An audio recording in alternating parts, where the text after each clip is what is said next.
News that just came through out of the state of Georgia, moving to a different criminal case where Jenna Ellis, one of Trump's former attorneys, now joining Sidney Powell in pleading guilty. What do you read into that? That's right.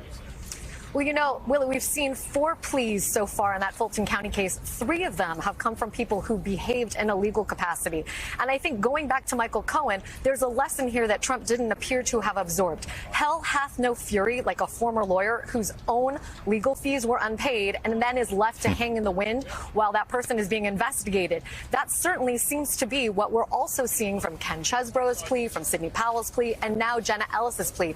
All 3 of them are believed not to have had their legal fees paid by Trump, and then as defendants and or people under investigation, their own legal fees, you know, in terms of their roles as defendants or investigated persons, weren't being paid. The poverty that caused for all 3 of these people could have been a major factor in their decisions to plea. Jenna Ellis obviously leads then further up the chain to one Rudy Giuliani, and that remains to be seen how that will unfold.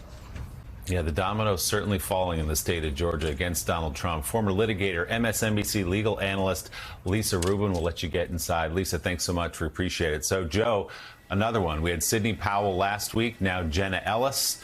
When you think back to November, December, January of 2020, or excuse me, December of 2020, January of 2021, these were the key players who were playing the game in an attempted coup, and now facing the possibility of prison time have decided they're not going to jail for Donald Trump.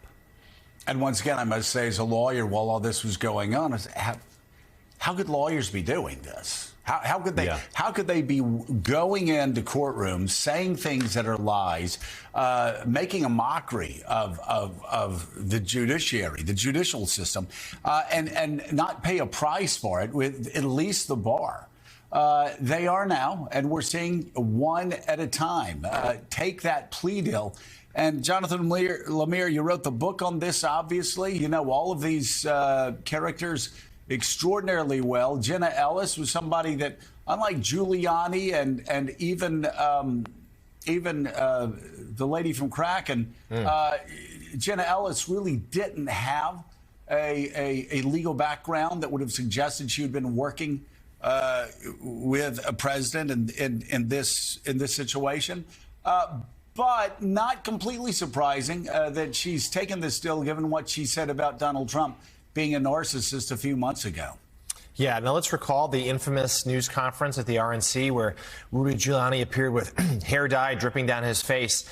He was flanked by Sidney Powell, the Kraken lady, and Jenna Ellis. And those 2 women have now both taken these deals in Georgia. No suggestion yet that Giuliani might. But you're right. This one was probably the least surprising of the plea deals. Ellis has been openly critical of Trump in recent months. She really soured on him and broke from him in the aftermath of January 6th and the like. You know, perhaps some self-preservation on her part. But yes, but in terms of the legal case, this is just another domino to fall. Another person who could be used to testify against someone else further up the food chain. And we know this is a huge case with a lot of defendants, nearly 2 dozen. And the top of that list is Donald Trump. And there's no question here that his legal team will try to discredit whatever Jenna Ellis has to say, but it's a blow to the former president.